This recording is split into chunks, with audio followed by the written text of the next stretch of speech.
Good afternoon, everyone. Welcome and thank you for joining us here today as we celebrate the graduation of the Bernalillo County Sheriff's Office Regional Training Academy, class number 43. My name is Lieutenant Pete Golden, and I will be this afternoon's Master of Ceremonies. On behalf of the Bernalillo County Sheriff's Office, it is my distinct pleasure to present to you the cadets of class 43.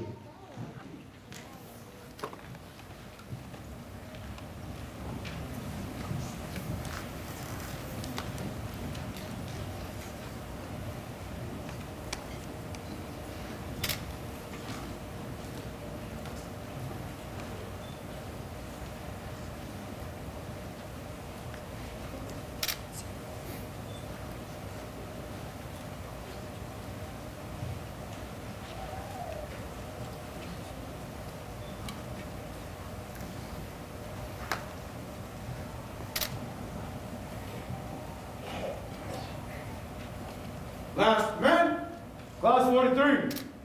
Left face. Would you please stand for the presentation of the colors? Remain standing for the national anthem, sung by Deputy Jennifer Garcia and followed by the invocation by Chaplain Linda Kraft. Class 43. Present. Arms. On guard. 10. Carry. Coat. Forward. Hurt.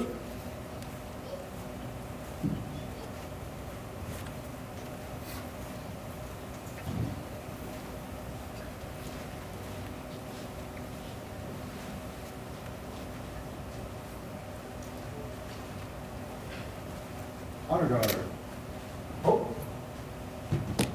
Left. Present. On.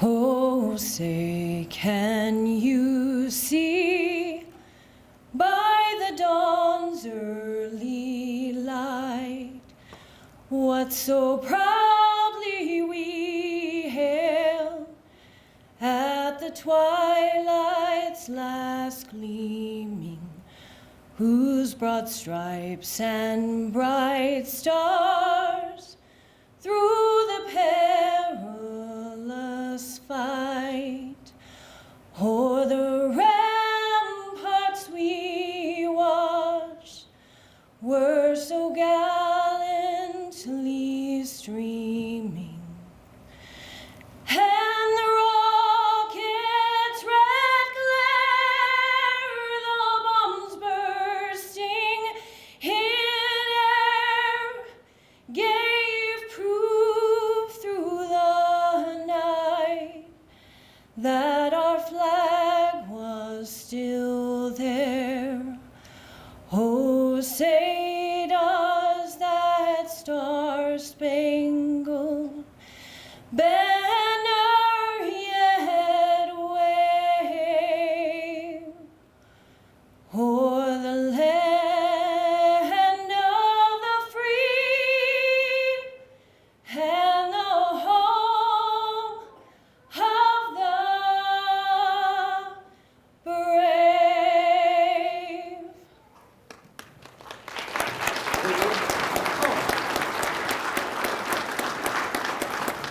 Right. Forward. Hut. Class 43. Order. Arms. Chaplain. Class 43. Remove covers.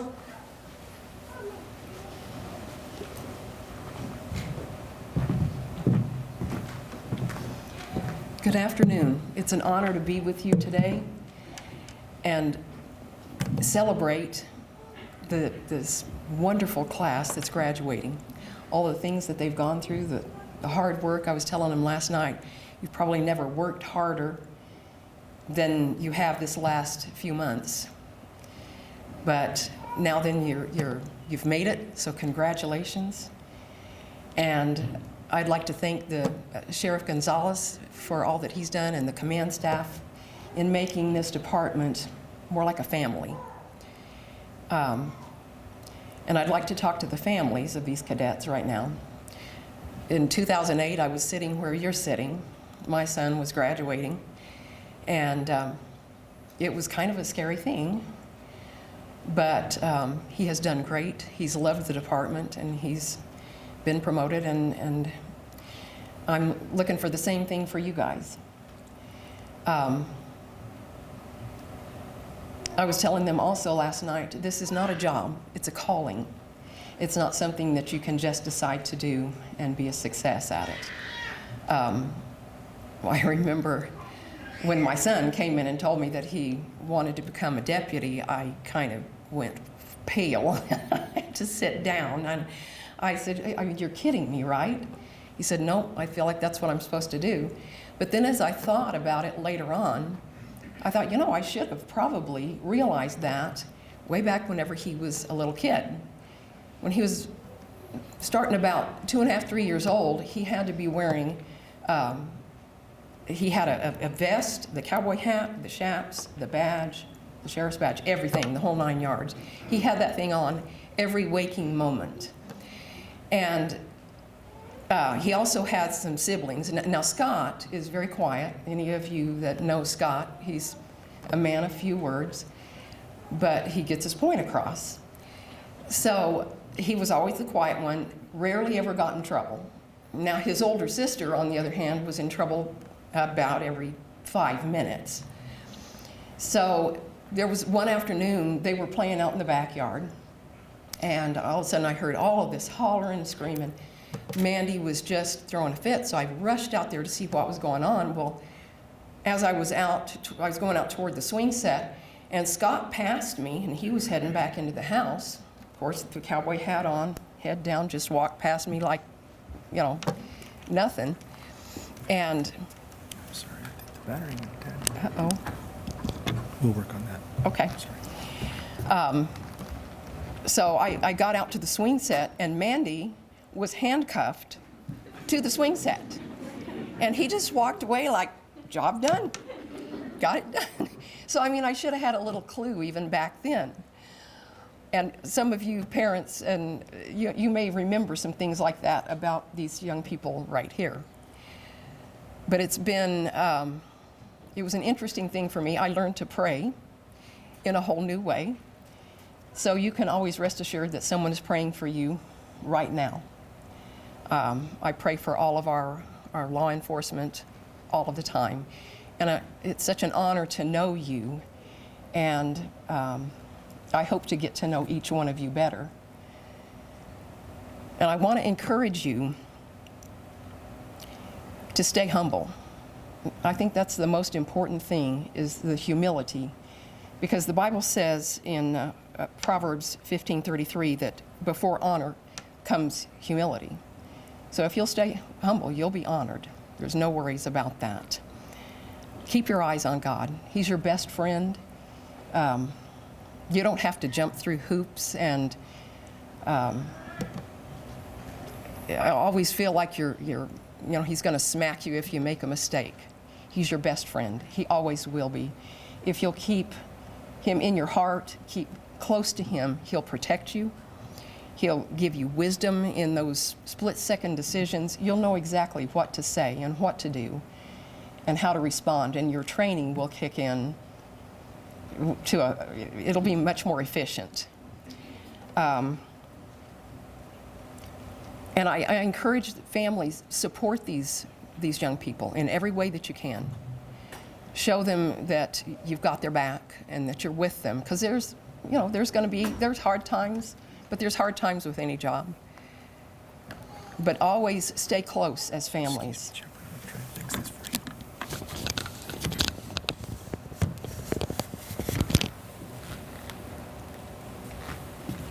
It's been dead, and you've been speaking quite well, so carry Okay, on. all right. Just remember that when a man's ways please the Lord, that he will make even your enemies to be at peace with you. And boy, in this profession, that's a pretty important thing. So walk with him, stay close to him. Let's pray. Father, we thank you so much for these young people who have dedicated their lives to protect us, Lord God. I thank you that you will take care of them, that you will give them great grace and great wisdom, Lord, to do everything, to remember all of the things that they've been taught, and to walk in your ways, Lord God, and walk close to you. I pray for the families, that they will be at peace, and that they will also always pray for their young people, Lord. Father, I pray for the FTOs, Father, that are getting ready to train them in the field. Father, I pray that you will give them wisdom and patience and guidance on what to do with each individual. Lord, I just pray wisdom and protection and humility over all of them. The Lord bless you and keep you. The Lord make his face to shine upon you and be gracious to you. The Lord lift up his countenance upon you and give you peace. In Jesus' name, amen. Class 43, replays, covers.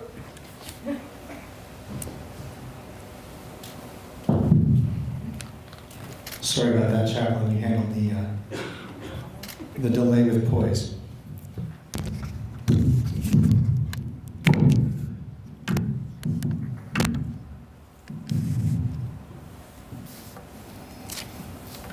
All right, thank you, everyone. You may be seated.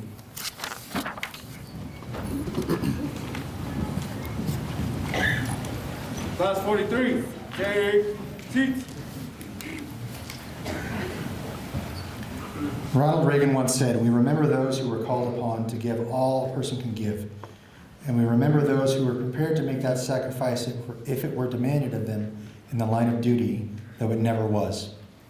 Most of all, we remember the devotion and gallantry with which all of them ennobled their nation as they became champions of a noble cause." At this time, I would like to ask anyone who has served or is currently serving in the United States Armed Forces to please stand and be recognized.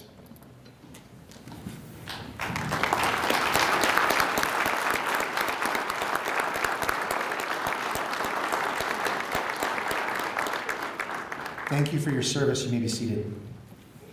I would also like to ask anyone who has served as retired local, state, or federal law enforcement officers, deputies, or agents who are in the crowd tonight, would you please stand?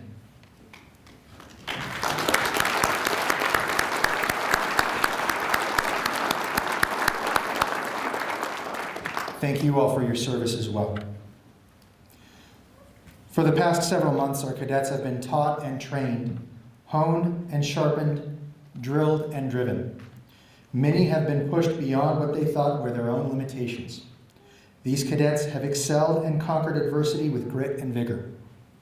It is apparent these cadets have learned from their training.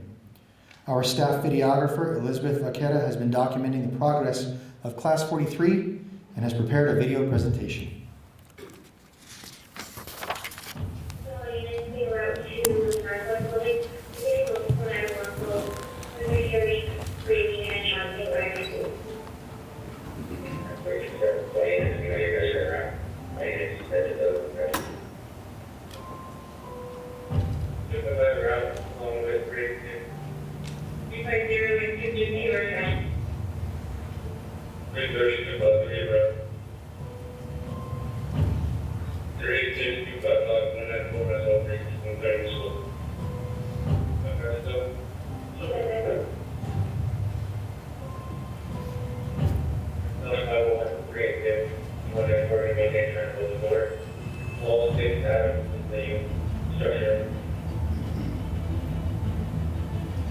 Sitting in these seats as one of 24 cadets who have been selected to attend this regional training academy, ask yourself one question. How hard are you willing to work to achieve your goal of becoming a deputy sheriff or officer? Are you willing to work when everyone else sleeps? Are you willing to push through when your body says to stop? And are you willing to fight when everybody else runs? If you answer no to any of these questions, this profession is not for you. As our greatest act of service to this community, We have been tasked with molding deputies who are physically, mentally, and emotionally strong, but also caring and humbled by the opportunity to serve their community as they will come before yourself. Starting today and earning this responsibility, it will cost you many unforeseen things.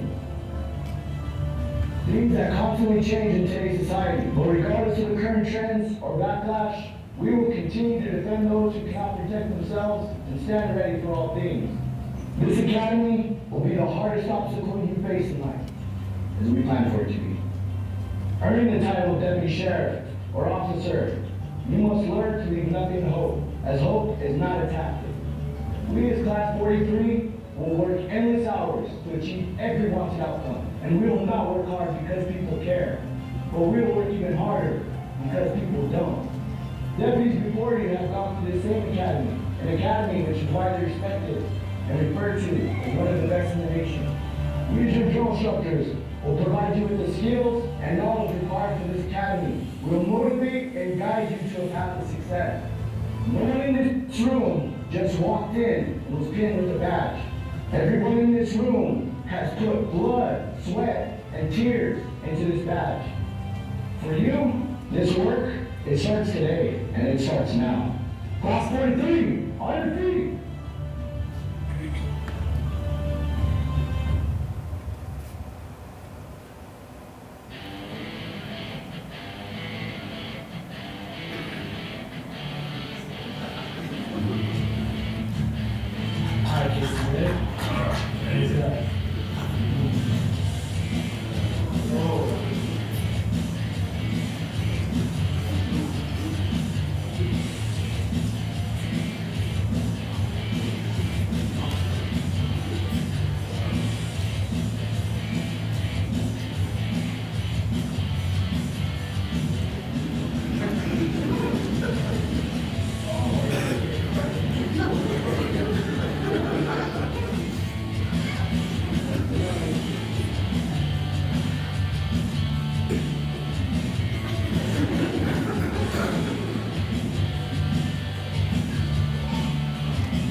you, this work, it starts today, and it starts now.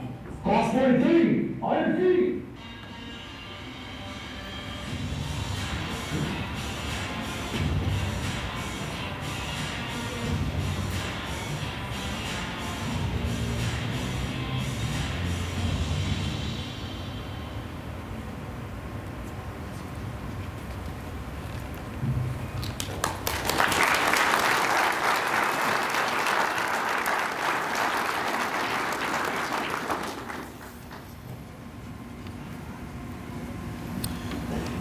Thank you, Elizabeth. As always, job well done.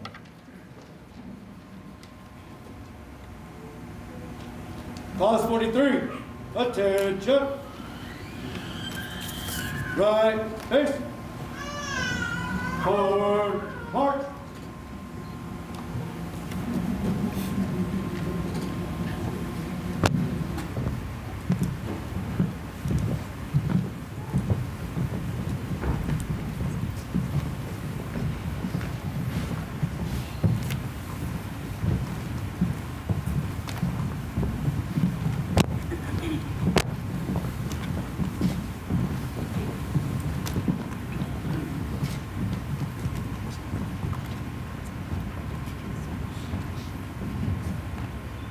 Class 43, left, face. Take seats. I'd like to take this opportunity to introduce our command staff and distinguished guests. As I call your name, please join me on the stage. Sergeant of the Regional Training Academy, Ryan Zamora. District Court Judge, the Honorable Stan Whitaker.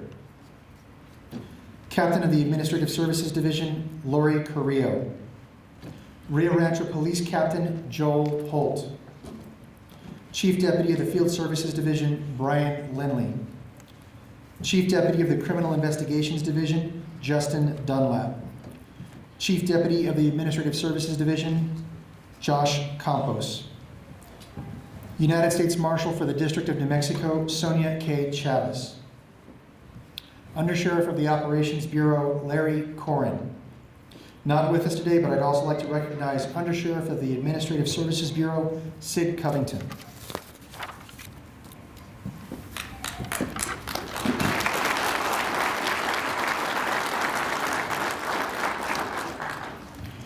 Sheriff Manuel Gonzalez III has devoted his adult life to the service of our country and community.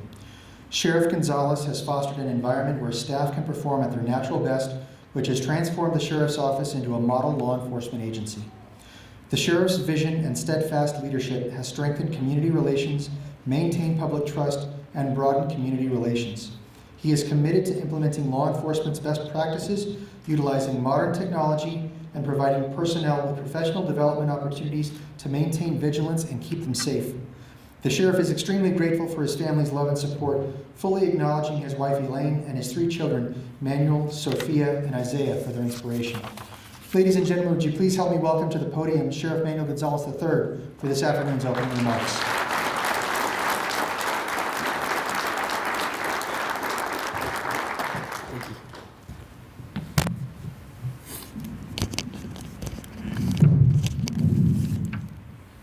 Good afternoon and welcome.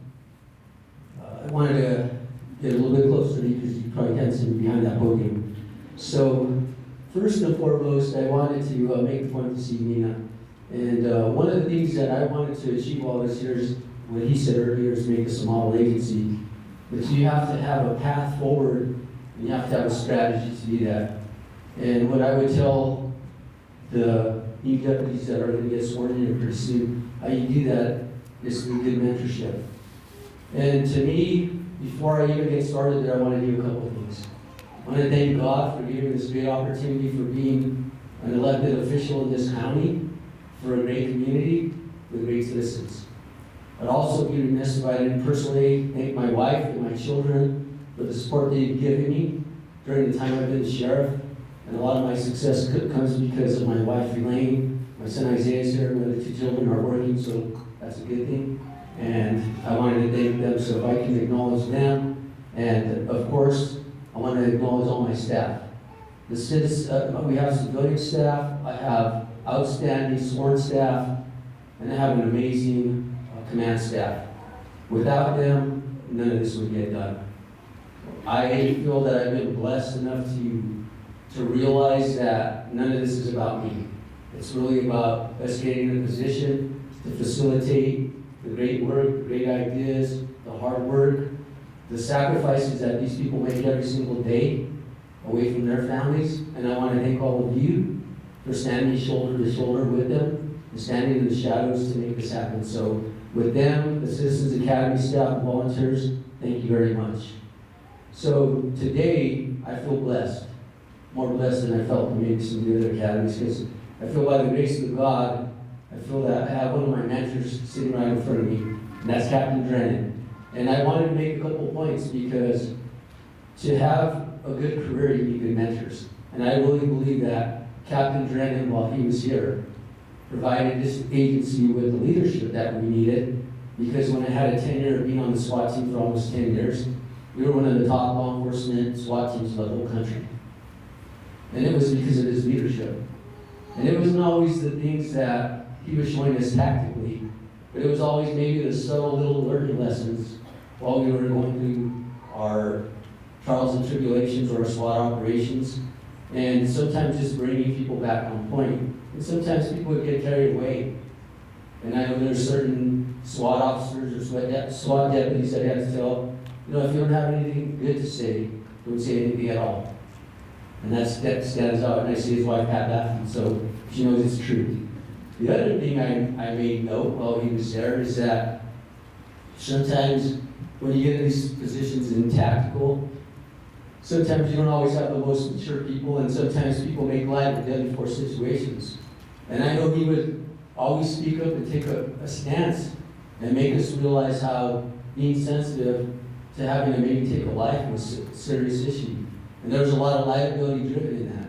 And so I learned so much from this man. But one example I always use that was more of, not so much a learning lesson, but a statement that he made to me one time, not directly, but indirectly. And we were coming off a SWAT operation, probably doesn't remember, it was in the East Mountains. And it was me, him, Eric Little, and Dan Royster. And he was driving us back to have a debriefing. And we were bantering back and forth about something that had happened. And I remember this, and I always tell people this. He said to me, he goes, Manny, he goes, you don't change things at the bottom, change them at the top. And I always remember that, and it burnt in my mind. And that's why I feel I'm standing here, is because listening to those inspiring words, those type of things burned in my mind for whatever reason, and I felt like I needed to get to the top. I needed to get to the top to make sure that we provided excellent service. So to Captain Drennan, I'd like to thank you. If you'd like to stand up so we can recognize you, I appreciate you.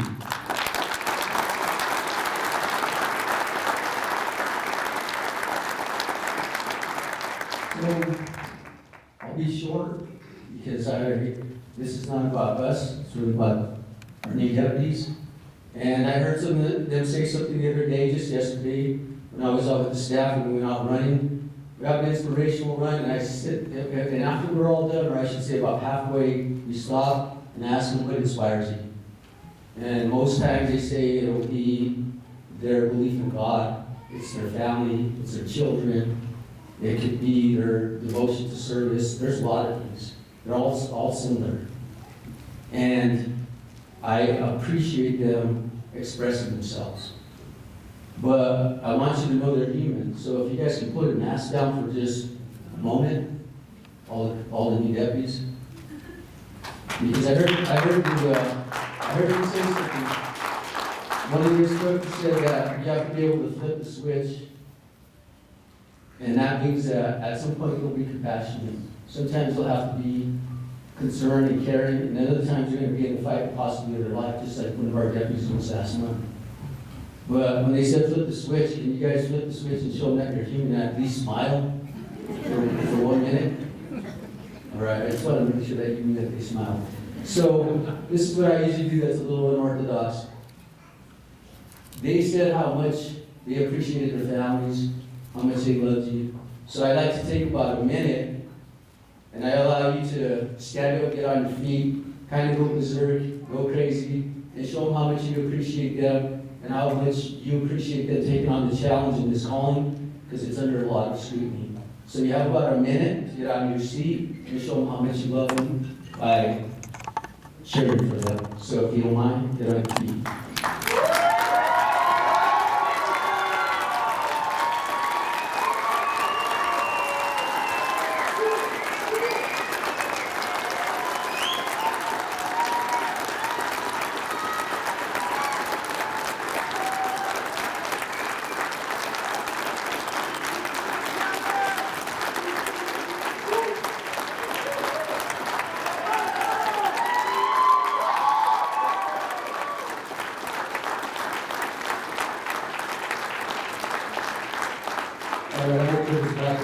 Thank you very much. I appreciate you.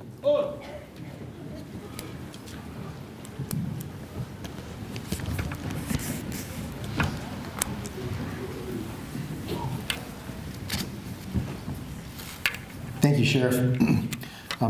Ladies and gentlemen, we are honored to have this afternoon's keynote speaker, United States Marshal for the District of New Mexico, Sonia K. Chavez. Marshal Chavez received a Bachelor's of Arts degree in Journalism and Mass Communication from New Mexico State University. She earned a Master of Public Administration degree from the University of New Mexico and has completed postgraduate work in intercultural communication at UNM. Prior to joining the FBI, Marshal Chavez worked as a television news reporter and anchor for CBS and NBC News affiliates. She was the Director of Marketing at the Albuquerque Hispano Chamber of Commerce and was press aide and spokeswoman for then New Mexico Governor Bruce King during his last administration. Marshal Chavez spent 22 years as a special agent with the Federal Bureau of Investigation. She joined the FBI in April 1996 and was assigned to the Chicago Division, where she was a member of the division's Joint Task Force on Gangs. She developed multiple complex investigations targeting some of the largest and most violent street gangs in the country, and spent the majority of her bureau career targeting the operation of criminal street gangs in the United States. Marshal Chavez has participated in the arrest of some of the most violent gang members and drug distributors during her tenure with the FBI.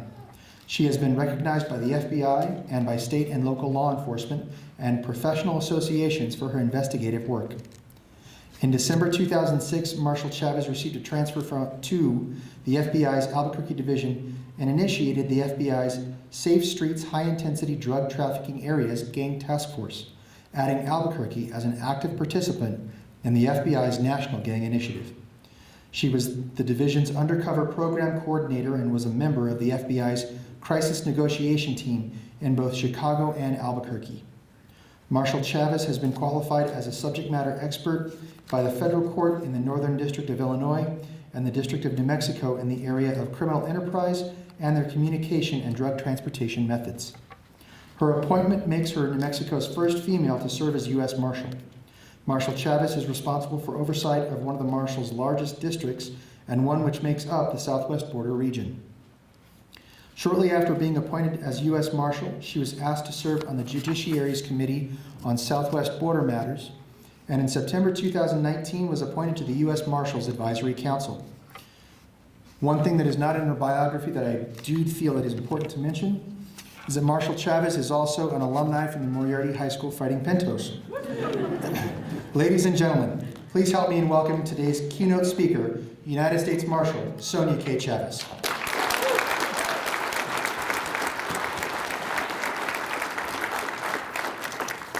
And thanks to Pete for mentioning the Moriarty Fighting Pintos. And we are the Fighting Pintos, not the Pinto beans. Although we do have the best beans in the state of New Mexico. So I'm so excited to be here. And before I start my comments, which I normally like to deliver off the cuff, but I've written them down so I don't forget things. I was so inspired by your comments, Sheriff, particularly about mentorship. I didn't say much about that in my comments today, but everywhere you will get there because of other people and how they affect your life. But it's up to you to humble yourself, right, and embrace that. So there are people in this room, namely your families, and all these people from the BCSO and the Rio Rancho Police Department who are here to support you, along with all the other agencies that are represented here. So please keep that at the forefront. So, good afternoon, Class 43. I'll be talking to you, but I'm mostly going to be looking this way so I can stay on my notes. Sheriff Gonzalez, my notes say Chief Steele, but his captain is here. Members of the Academy training staff, and of course our guests of honor, our cadets and their families. Thank you for inviting me to be here with you today on this very special day that you, as cadets, transitioning to deputies for the Bernalillo County Sheriff's Office and the Rio Rancho Police Department. Cameron Beck, we've got to pick him out because he's the only one there, but we're proud of him, from Rio Rancho. You're about to embark on the adventure of a lifetime. You will soon take an oath to serve and protect our community and to enforce local laws and uphold the Constitution. Only a few chosen individuals are deemed prepared to do so, and it is the ultimate honor to be given this awesome responsibility. When I arrived at the Marshal Service almost 4 years ago, after working 22 years for the Bureau, I had no idea what an incredible privilege it would be to serve our community, our great state, and our country in this capacity. I grew up on dirt roads in Torrance County, just east of here, went to Moriarty High School, and after getting my degree in journalism, spent my first career as a TV news journalist and later for Governor King, working for Governor King in Santa Fe. I did not know then that I would end up here. When I was at the FBI Academy as a new agent in training many years ago, I recall our instructors telling us that we'd better be prepared to hit the ground running. I'm sure you've heard that many times yourselves in the last several months. I had just learned I would be assigned to the Chicago field office and would be working inner city street gangs. Overwhelming, what the heck? We were told every office was down on manpower, so although we were brand new agents, we would be expected to toe the line and do our part to jump right in. As a new agent, and now for each of you as a new deputy, who knows what that means? Well, each of you will be assigned a field training officer for about 60 days, just as I was assigned a training agent for a period of 2 years, and they will discuss and hopefully model the technicalities of your role as a new deputy. They will emphasize safety, responsiveness, preparedness, and will do their part to make sure you go home safely at the end of every shift. They will stand by you as you learn the daily ins and outs of your job responsibilities, and will most importantly explain the why behind each of your actions as a law enforcement officer. I'm certain each of you will learn quickly and will soon get into a good routine in your daily work. Routine is good. Comfort is not.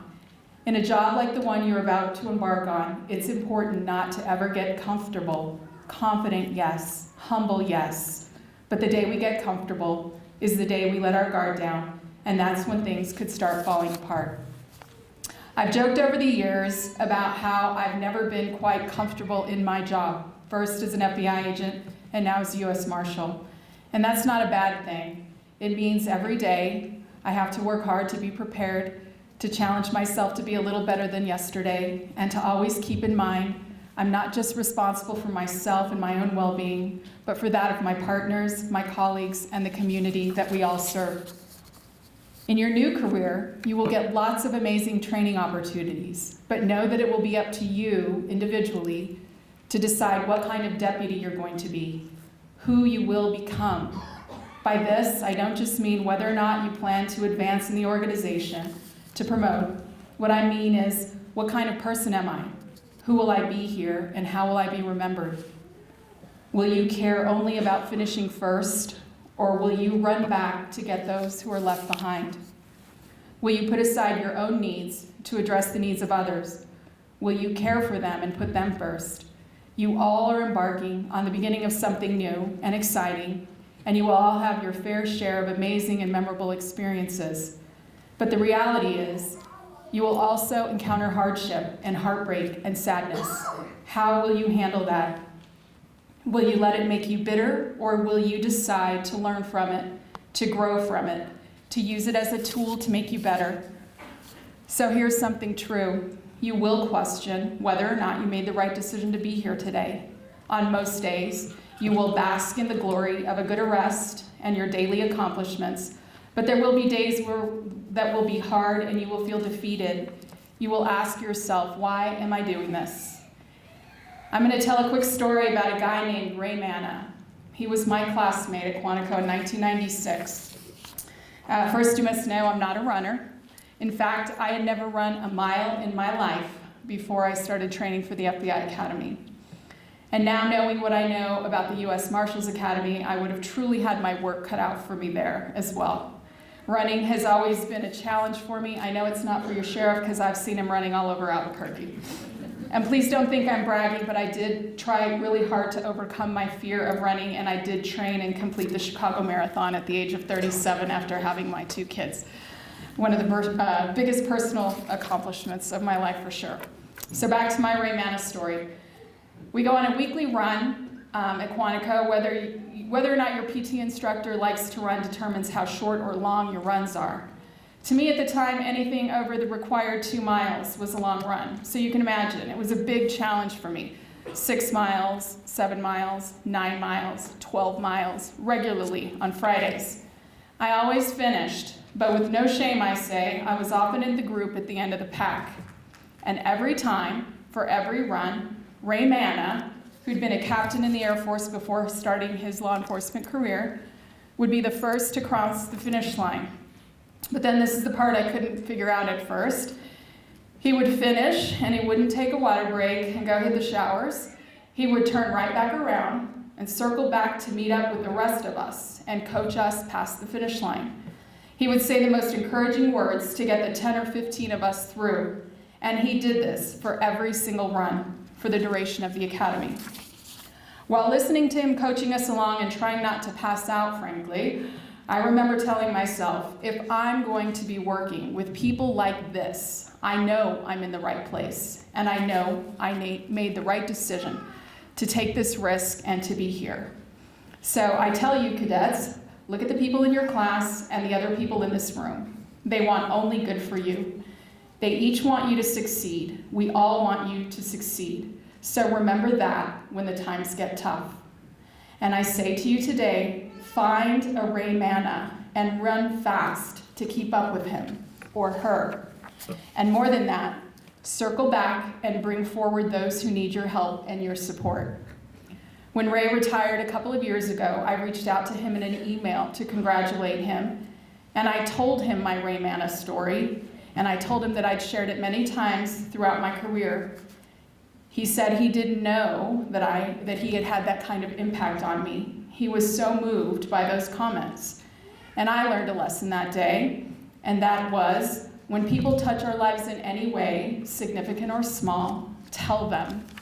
Lift them up by sharing with them how they have impacted your life. In addition to taking care of others, be sure to take care of yourself. Take care of YOU. You will be required to take regular fit tests to ensure your body is up to par. Take it upon yourselves individually to also cultivate yourself emotionally. I get teased a lot about that because, 98% men, and I'm a mom, I'm a woman, and I don't advertise that, although you can't really hide it. But the culture is very different now, and I'm glad. So I don't get teased as much. Take it upon yourself to cultivate yourself emotionally. You are part of a new generation of law enforcement officers, refreshing, where there is not the stigma in self-care and emotional care for yourself as there was years ago. It is acceptable and recommended that we seek out emotional support from our peers and from professionals as we work to be caretakers of our own mental wellness. Make this a priority. Your department does make it a priority, so take advantage of that. Make lists for yourself. How will I grow professionally this year, and how will I grow personally? Do it. It matters. Our country has been said by some to be in crisis in many ways. Not only do we continue to have a public health crisis, but the very fabric of the American tradition is deteriorating. But all is not lost. We have much greatness ahead, much to look forward to, and an incredible responsibility to do our part to repair and promote our country's values and high standards. And knowing that each of you individually has an amazing part in that. Within your own department, you will have opportunities to do all kinds of things and engage in different programs and priorities. After training and learning your job, which by the way will be part of your own career, training and learning your job, you will be offered the chance to specialize in different areas. Crimes against children, human trafficking, gangs, white-collar crime, violent crime. You can participate on federal task forces like ours, the Marshal Southwest Fugitive Investigative Task Force. Your sheriff is a huge supporter of federal task force initiatives, and BCSO is the Marshal Service's biggest supporter right now. And yes, that's a commercial, but I'm so grateful. We have 5 fully assigned BCSO deputies, including 1 sergeant, and we are so grateful. I would like to congratulate each of you, your instructors, your families, everyone who has worked so hard to prepare you for the most suitable and training staff to prepare the most suitable and challenging curriculum for you. Thanks to the boss man, Pete Golden here from Torrance County, my dear friend Teresa Seba, your drill instructors, Josh Mota and Mark Cerna, who have been with you since you started this trek last summer. Know that what awaits you is the biggest challenge a person could step up to. Long hours, taxing scenarios, dangerous situations, and lots of stress. But you are built for it, and you are prepared for it. And I'm very excited for you. Know that our profession, despite what we sometimes hear in the media, is still seen as the most noble and honorable profession of all time. It is the adventure of a lifetime, and yes, we are Team America. We do put on our capes every morning when we go to work, and as it has been mine for the last 26 years, it will now be your honor to protect and serve, to defend our country, and especially those who are vulnerable and cannot protect themselves. I know we are in good hands, and so is our country. You all have what it takes, and you are prepared. So I leave you with this. No matter what challenges or setbacks or disappointments you may encounter along the way, you will find true success and happiness if you have only one goal. There really is only one, and that is this: to fulfill the highest, most truthful expression of yourself as a human being. You want to max out your humanity by using your energy to lift yourself up, your family, and the people around you. Theologian Howard Thurman said it best. He said, "Don't ask yourself what the world needs. Ask yourself what makes you come alive, and then go do that." Because what the world needs is people who have come alive, and what the world needs is you. So I'm going to get out of the way now so you can go and do what you are called upon to do: serve and protect, and do it with pride and with honor every day. Thank you, and God bless you.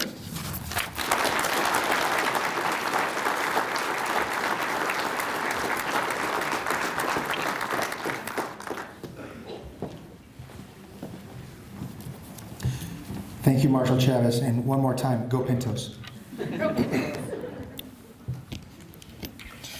During the past 27 weeks, the cadets of Class 43 have received the very best training possible.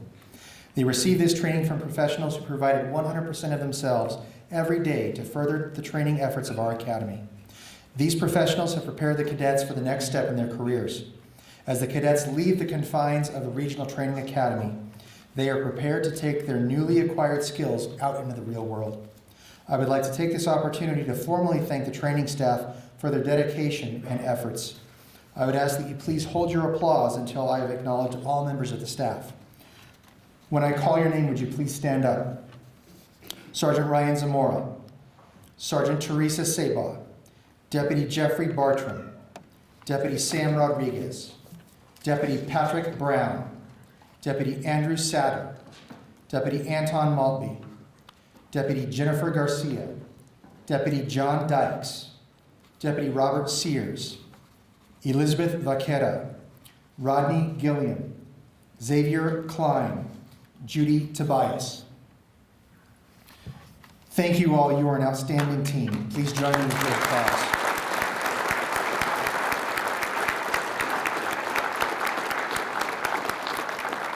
You may take your seats.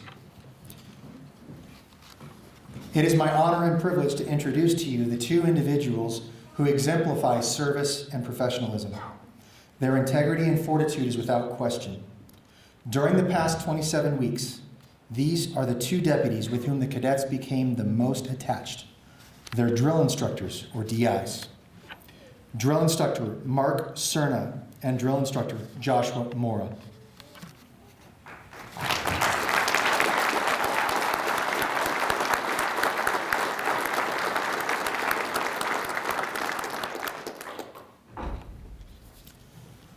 The state of New Mexico requires 677 hours of basic training prior to certification. Our academy conducts 1.5 times this amount with over 1,000 hours of basic and advanced training. To conduct an academy of this magnitude requires monumental effort and could not be accomplished without the assistance of numerous adjunct instructors. Those instructors provided additional instruction to Class 43 with the very best of their efforts.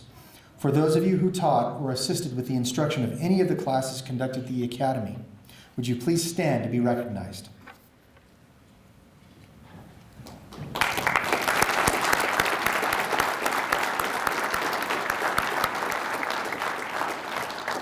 Thank you. It would not have been possible without your help. As you may know, the Academy is only the start of a learning process that will continue for each of these cadets for many years to come.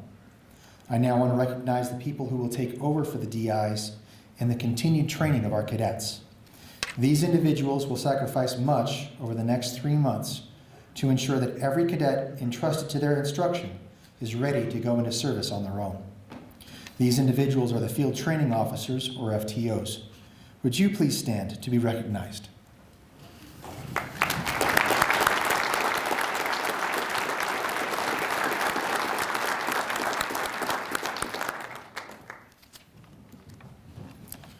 During the academy, much of a cadet's performance is graded, scored, and ranked.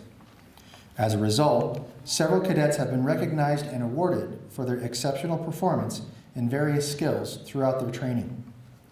At this time, I would like to ask each recipient to stand and be recognized for your performance. If you would please hold your applause until I've announced all the award winners.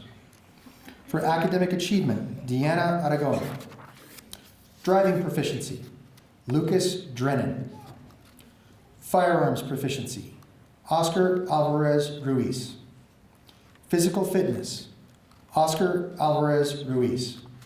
Please give these cadets a round of applause for a job well done.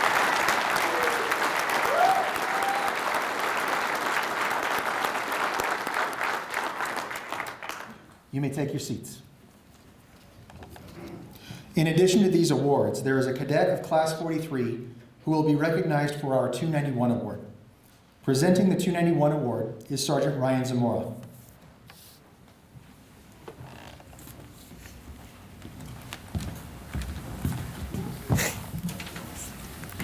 Good afternoon. The sheriff and the marshal mentioned something that I just want to cover real briefly, mentorship. So I've only been in this position for about 2 months. I feel like somebody else got this class ready to go and then handed it off to me. I'd be remiss if I didn't recognize that. Sergeant Eton LeCompte recently retired and I took over. I feel like when I took over, all the work was done for me. So I don't believe he's here, but thank you. The 291 award is an honor in one of our fallen deputies, Angelique Garcia. Angelique died in the line of duty, responding to a call for service. 291 represents her man number, which has been retired. The recipient of this award will receive $500 donated by the Bernalillo County Deputy Sheriff's Association. This money is given to the deputy for them to kickstart their career with gear and law enforcement equipment. Angelique Garcia was a graduate of Class 17. During this class, she was not top shot, she was not best at PT, physical fitness, or the best driver, but she was the spirit of the class. She always pushed everyone to do their best and never give up on anything. She always had a great attitude and big smile on her face while going through this academy.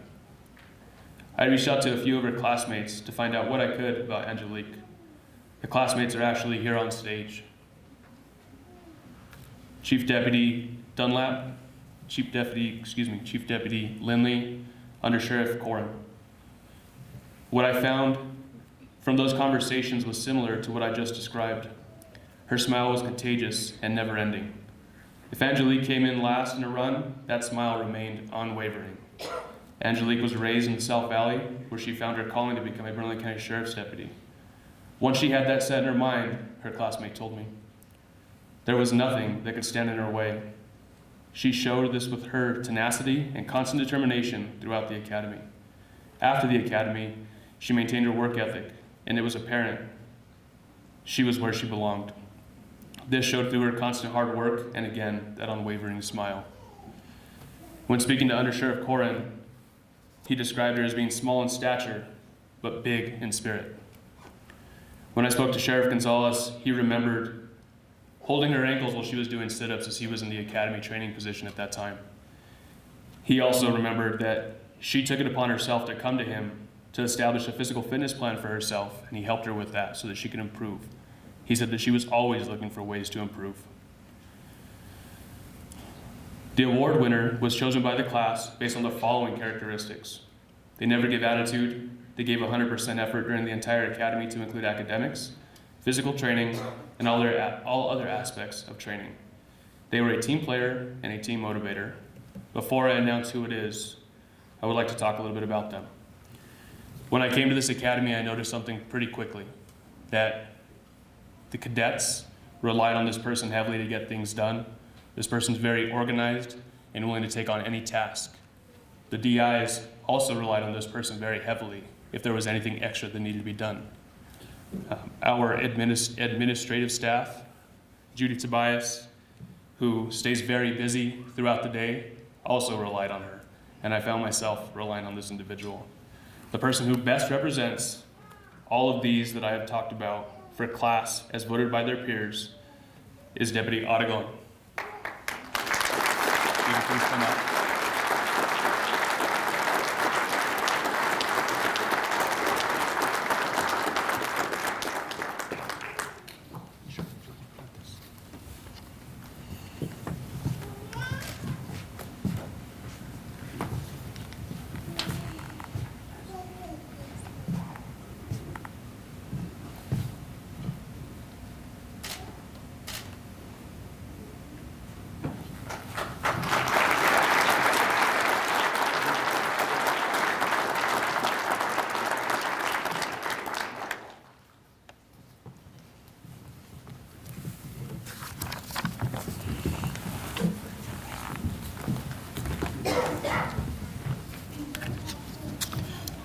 Last but not least is the award for Valedictorian. This award goes to the person who has achieved the highest overall class average in the areas of firearms, physical fitness, driving, and academics. This cadet will also have the distinction of being number one in seniority for their class, with an overall class average of 96.02. The valedictorian for Class 43 is Oscar Alvarez Ruiz.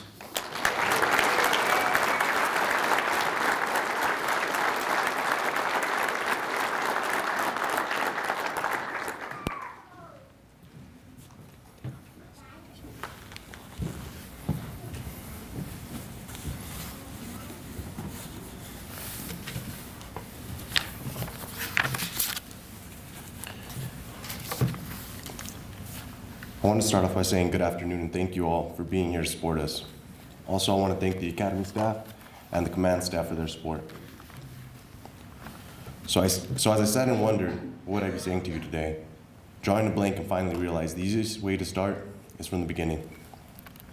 Let me take you back to July 19th, 2021, day zero. It was mainly an administrative day. I remember thinking, this isn't so bad. Little did I know what was waiting for us on day one. Day one is here, and now I know we spend a lot of time perfecting our uniforms, or so I thought, in preparation to meet our drill instructors. As we sat in the classroom listening to the sheriff speak and about to introduce us to our drill instructors, I remember the thought going through my head, I know one of the DIs. He's really cool. And then they stepped out and spoke to us for the first time, and for the first time hearing, fallout room. A new thought came into my head. Who is this guy? I don't remember this guy. And the uniforms we thought were perfected turned out to be not so perfect. The sweat and sand from the sandbags made sure to bring out the flaws we had. There was a moment when I realized I was not in the shape I thought I was in. But we made it through that day that felt that would never end. We had morning PT and runs, and I thought, how am I supposed to keep up with these young guys and girls? And remember thinking, I don't like them. Deputy Bartram would lead our runs in the morning, and I was humbled yet again. I remember Deputy Bartram saying, "We are training for better PT scores and to get you ready for DT, defensive tactics." We were not only challenged physically, but also mentally. Weekly tests, and before you know it, our first major block was here, law block. This is when the saying, "drinking from a fire hose," really made sense. As the weeks were passing, we were losing cadets. The team building we had at the end of the long days and during our breaks, did I see us growing from individuals and becoming a team? It was then when I began to think, maybe these cadets aren't so bad. We didn't see how crucial it was until we reached defensive tactics and early on in the importance of an 82, your assisting partner, as we hear 82, 82, 82, to turn and find the instructors emphasizing the importance of why you never leave your partner alone at the expense of one of us. But those were the lessons that will stick with us and never let us forget the importance. We received a lot of bumps and bruises and cuts, black eyes and hurt ribs.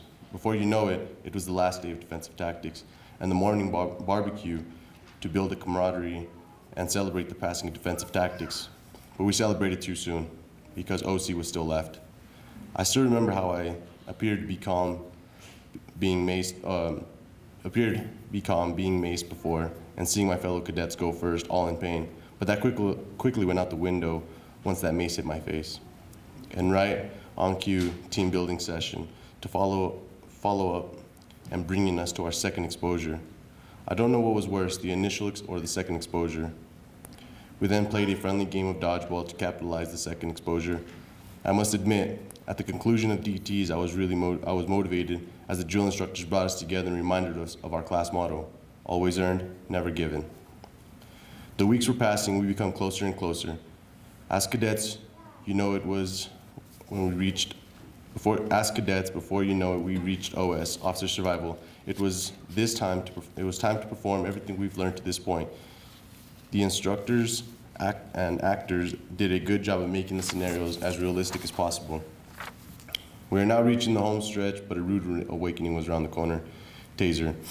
And drill instructor's decision of the first cadet to get tased brought the stress and anticipation to a new level. That scream showed us the realization of what was to come. I'd like to finish on behalf of Class 43 by thanking all of the instructors that taught us. I'm sure we will continue to pick your brains because we can always get better. I'd like to thank the command staff for their support, Deputy Bartram for always being there and helping us without hesitation, to Ms. Judy Tobias for going the extra mile and helping us anytime she could. And a special thank to our drill instructors. Thank you for the lessons you taught us.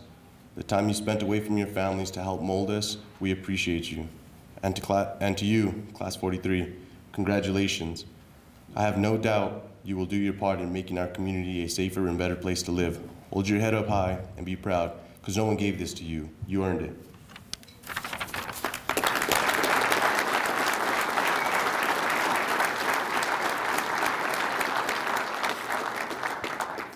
At this time, I would like to please ask Sheriff to stand.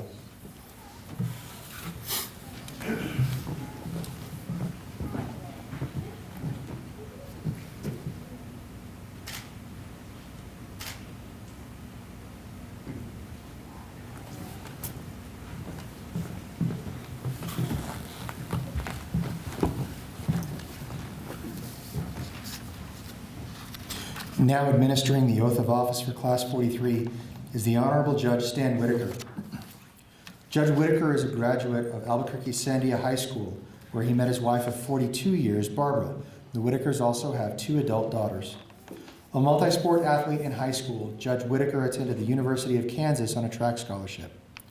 After graduating from college, he taught several years at Albuquerque Public Schools. However, his involvement while in college in a lawsuit against the NCAA over the amount and types of financial aid student athletes could receive had sparked his interest in the law.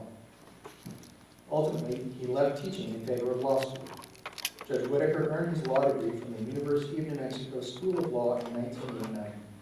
He was a civil litigator with 2 different Albuquerque law firms before going to work in the Family Crimes Unit of the Bernalillo County District Attorney's Office, where he prosecuted child abuse cases.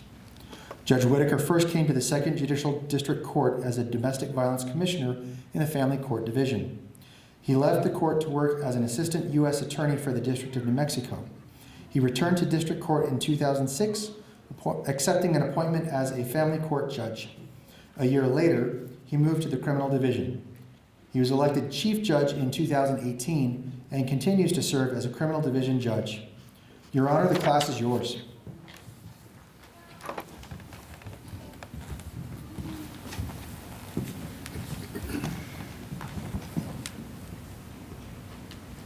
Cadets, please stand and raise your right hand. Please repeat after me. I state your name. Having been appointed to the office of Deputy Sheriff in the County of Bernalillo, State of New Mexico, do solemnly swear that I will support the Constitution of the United States and the Constitution and laws of the State of New Mexico, and I will faithfully and impartially discharge the duties of said office to the best of my ability. So help me God. Congratulations.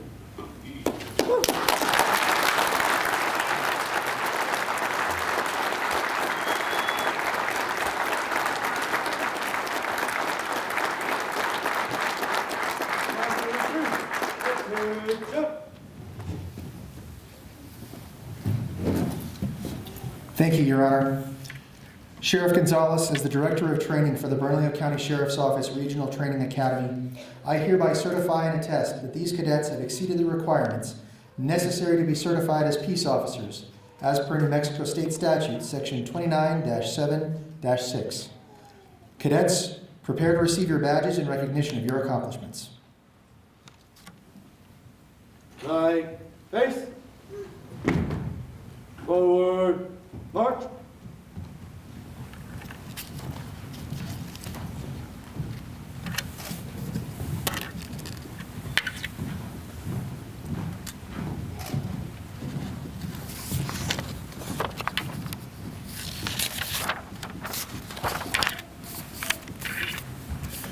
For those of you in the audience that may be pinning a badge on this evening, if you would please line up next to your deputy or officer as they line up against this wall. And as we call you up, you will be given the badge to pin on your officer or deputy.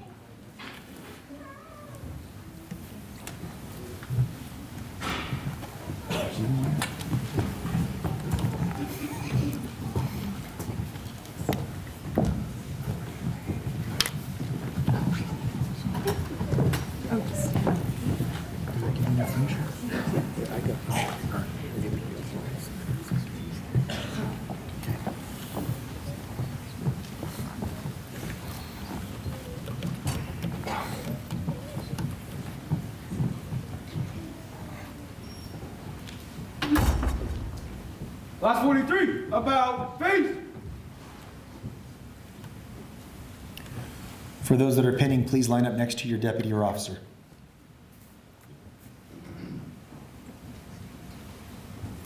Deputy Hamza Abdullah, pinned by Nick Ramos, retired New Mexico State Police.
Deputy Oscar Alvarez Ruiz.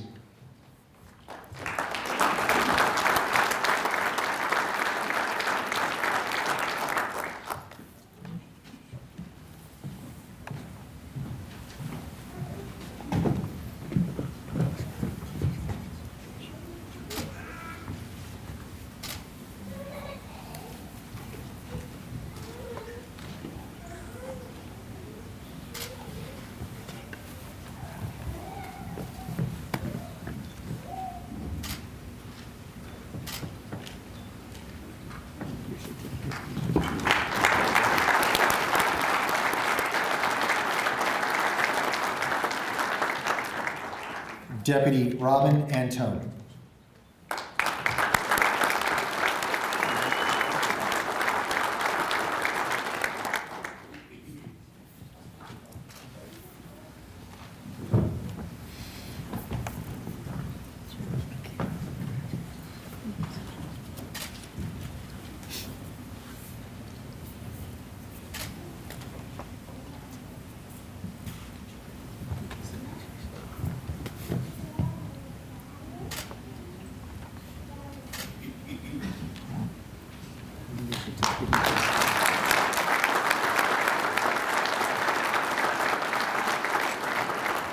Deputy Deanna Aragon.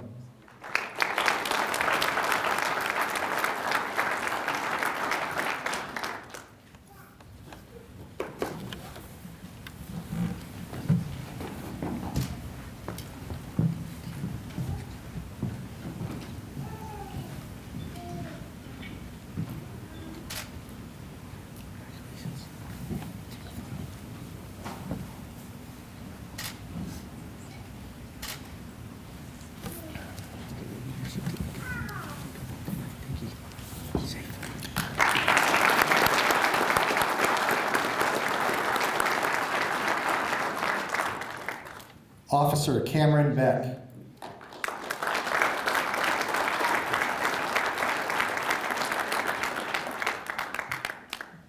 Pinning his badge is Chris Beck, Rio Rancho Police Department.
Deputy Curtis Casey.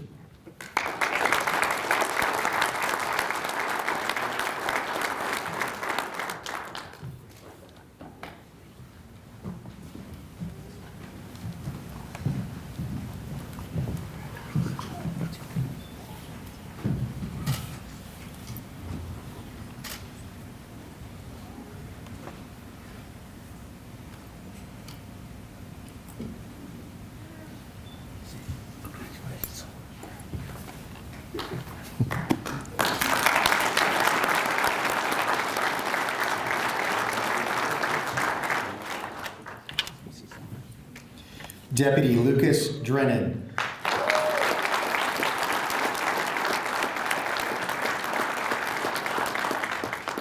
Pinning his badge is Ted Drennan, retired Bernalillo County Sheriff's Office.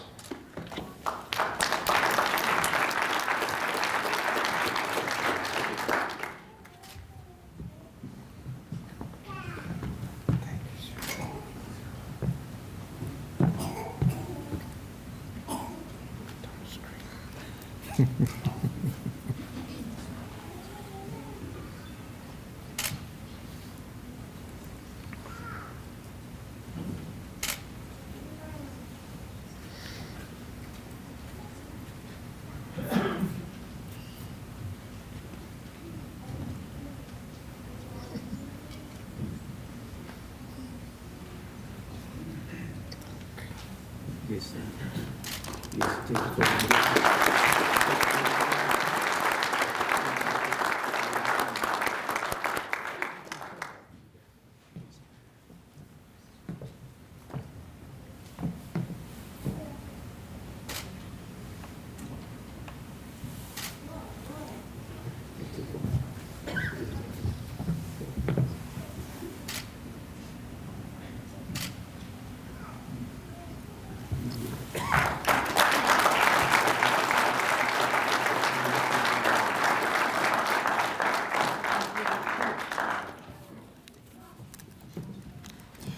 Deputy Michael Garcia.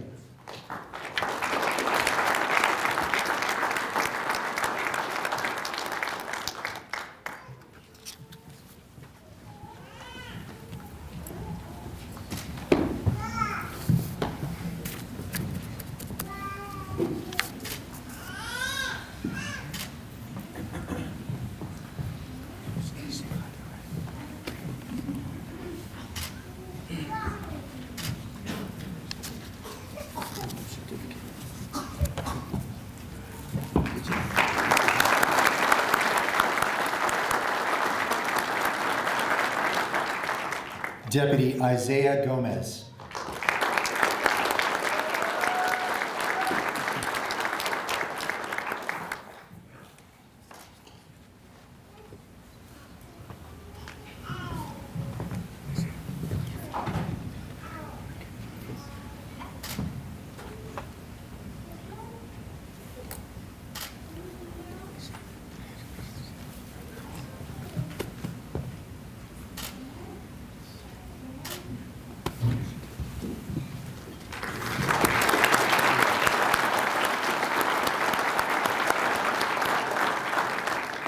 Deputy Hunter Kuntz, being pinned by Ramon Candelaria, former McKinley County Sheriff's Office.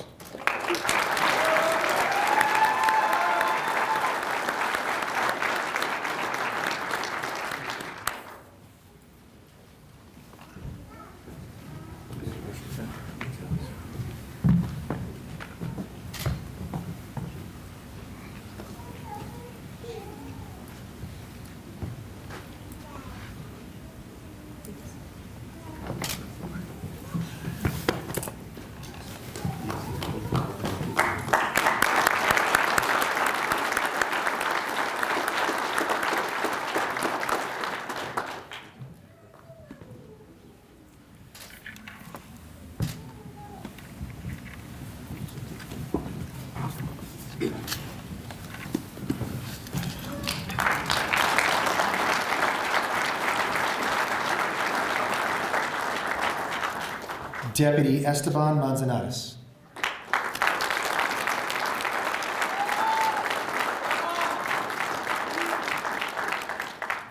Pinning his badge is Jeremy Manzanares, retired Rio Rancho Police Department.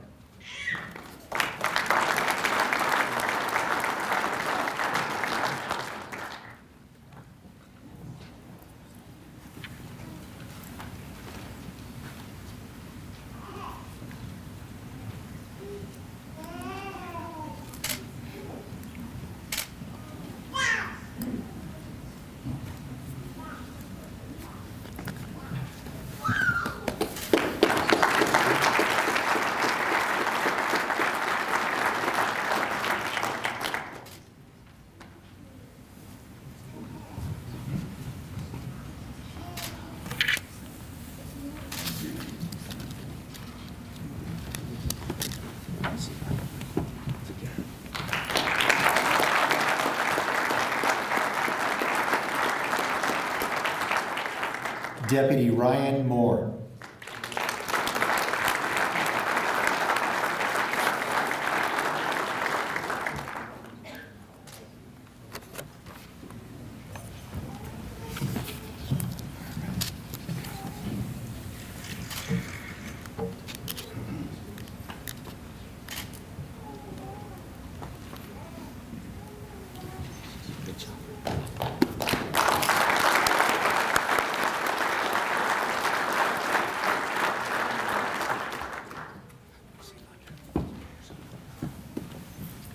Deputy Jeremy Ruckman.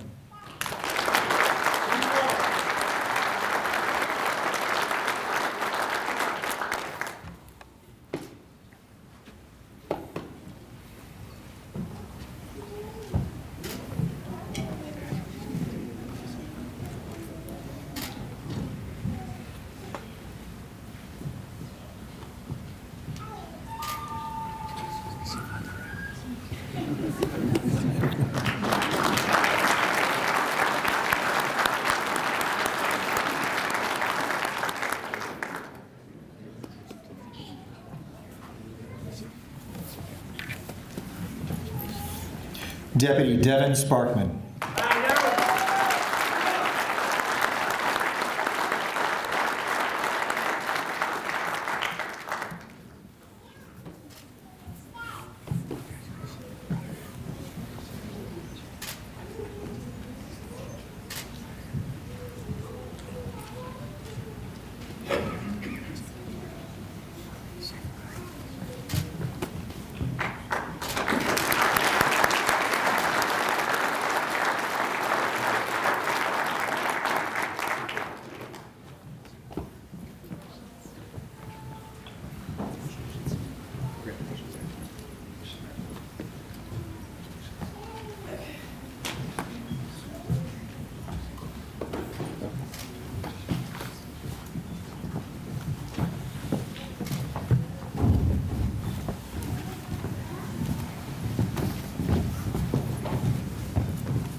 Class 43, attention. Ladies and gentlemen, it is my honor and privilege to present to you the deputies and officers of Class 43.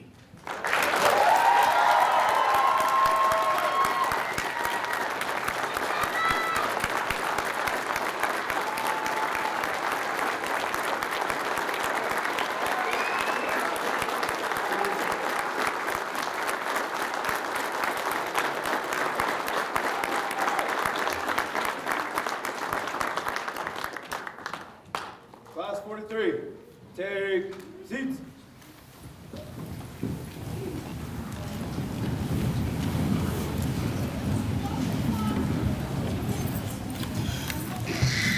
Displayed near the stage, you will notice a flag that sits next to Class 43. For the past 20 years, the cadet classes of the Bernalillo County Sheriff's Office have made it tradition to design and display the guidon flag in a manner that represents their class motto and the spirit of the Sheriff's Office.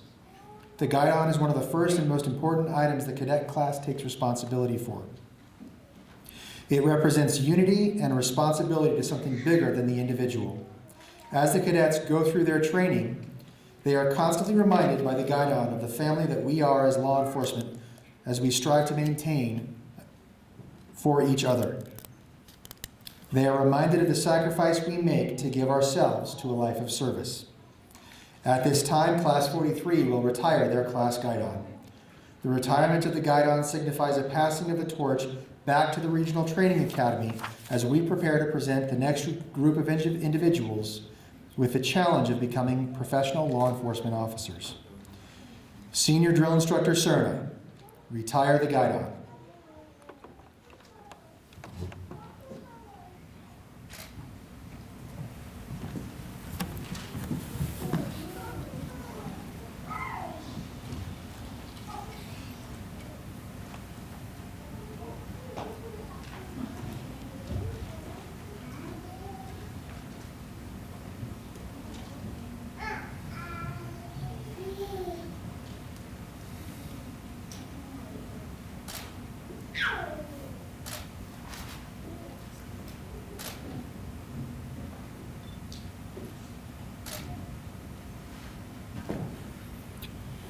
Senior Drill Instructor, give your final dismissal. Class 43, attention. Thy face. Dismiss.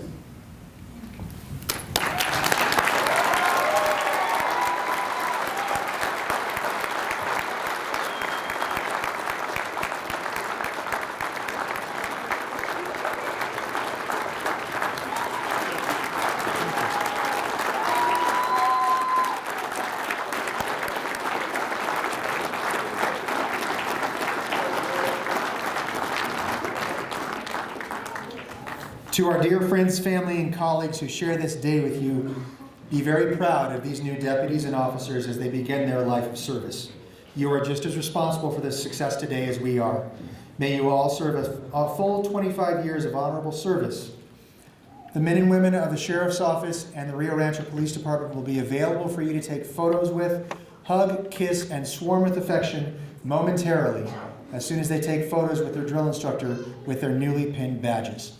Thank you, everyone. Stay safe.